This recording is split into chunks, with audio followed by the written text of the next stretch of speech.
Good morning student. 5.2 का question number 19 solve करेंगे। Question है Subba Rao started work in 1995 at an annual salary of ₹5,000 and received an increment of ₹200 each year.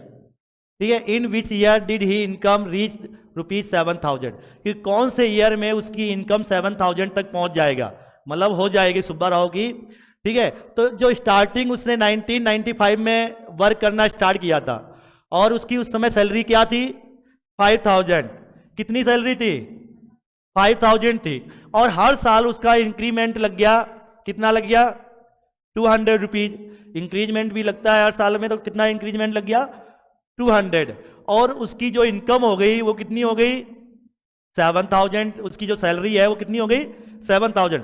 तो ये question में पूछ रहा है कि उसकी 7,000 जो सैलरी है कौन से ईयर में होगी। विच ईयर का मतलब हो गया कि कौन से ईयर में। 1995 में तो उसकी थी 5,000 और 7,000 कौन से ईयर में होगी। तो इसके लिए हमें पहले क्या करना पड़ेगा कि एपी बनानी पड़ेगी। एपी बनाने के बाद हमें इसमें निकालना पड़ेगा N, number of term. Number of term पता है सभी को, किसको बोलते हैं नंबर ऑफ टर्म, एन की वैल्यू को। अरे कुछ जवाब दिया करो। ठीक है, तो यहां देखिए पहले हमें एपी सॉल्व करेंगे। एपी क्या बनेगी, जैसे उसकी फर्स्ट जो इनकम स्टार्ट हुई है 1995 में 5,000, ये तो फर्स्ट ईयर की इनकम हो गई। सेकेंड ईयर में उसकी 200 रुपए बढ़ गई, तो कितनी हो जाएगी 5,200। फिर थर्ड ईयर में उसकी 200 और बढ़ गई तो 5,400 dot dot dot dot, last में उसकी क्या इनकम हो गई 7,000। इतना समझ में आ गया एपी कैसे बनाई। ये जो एक्सप्लेन किया हुआ है अच्छी तरह समझ में आ गया कि ये जो एपी बनी है ये एपी है, कॉमन डिफरेंस सेम है इसका। ये देखो क्योंकि 200 बढ़ रहा है, कॉमन डिफरेंस तो सेम ही है। तो यहां पर देखिए फर्स्ट टर्म क्या होगा 5,000, कॉमन डिफरेंस 200 डायरेक्ट लिख दो क्योंकि 200 ही इंक्रीजमेंट हो रहा है तो हमें निकालने की जरूरत नहीं है, हम डायरेक्ट भी लिख सकते हैं। और 7,000 को क्या लिखेंगे एन।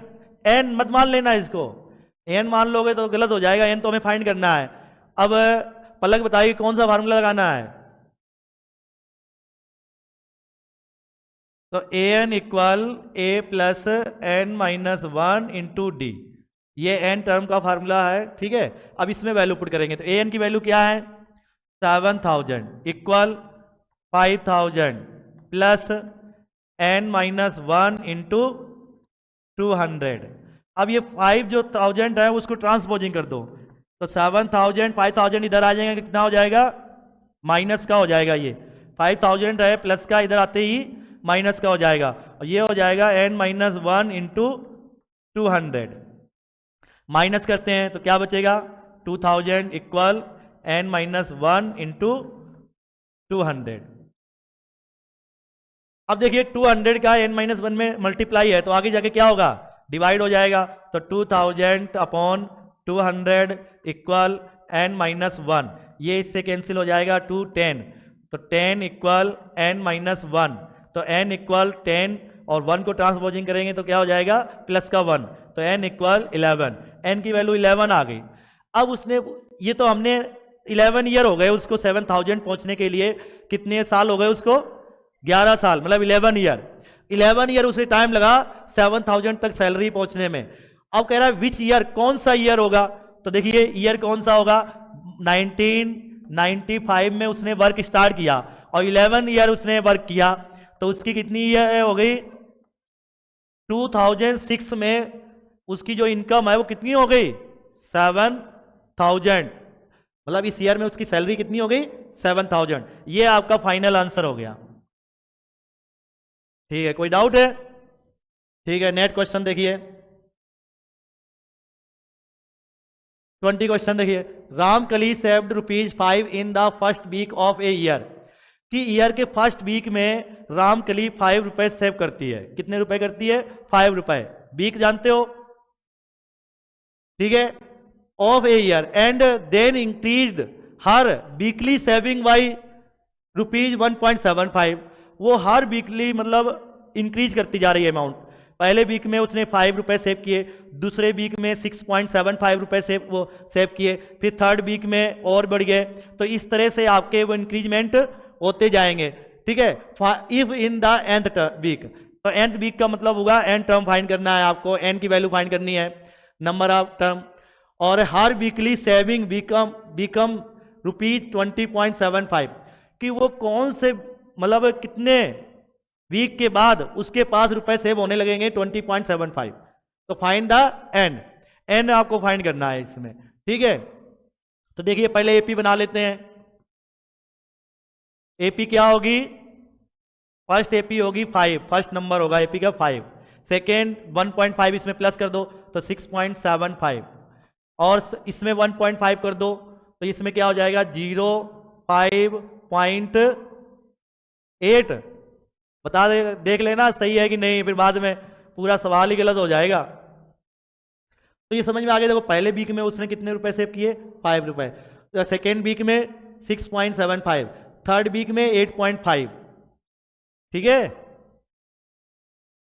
अब देखिए इसमें फर्स्ट टर्म क्या होगा 5,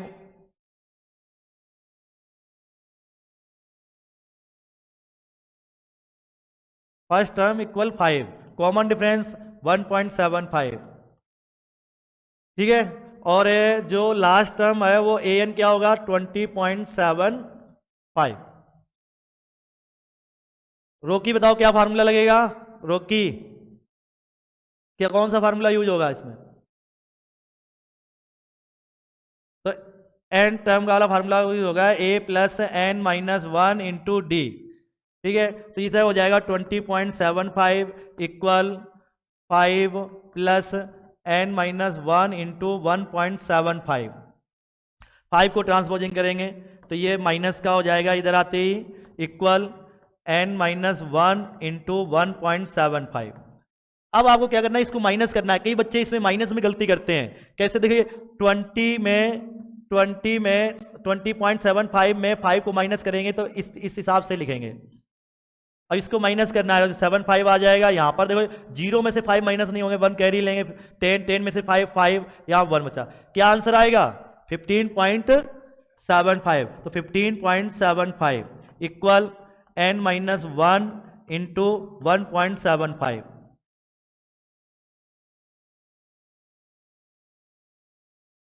आगे देखिए, अब ये देखिए 1.75 का क्या होगा, डिवाइड हो जाएगा, मल्टीप्लाई में आगे जाके डिवाइड हो जाएगा। तो इसको हम ऐसे लिख सकते हैं n-1 इक्वल 15.75 अपॉन में 1.75, ठीक है। तो देखिए यहाँ भी 2 नंबर के बाद पॉइंट लगा हुआ है, इधर भी 2 के बाद पॉइंट दिया हुआ है, तो ये पॉइंट से पॉइंट कैंसिल हो जाएगा, ठीक है। तो n-1 इक्वल 15.75 अपॉन 175।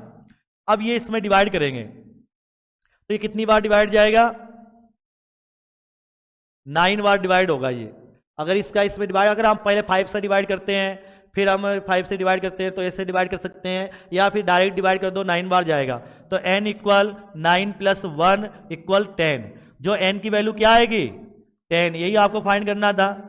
ये आपका हो गया फाइनल आंसर, ठीक है। कोई डाउट है क्या, ठीक है, नोट कर लो इसको।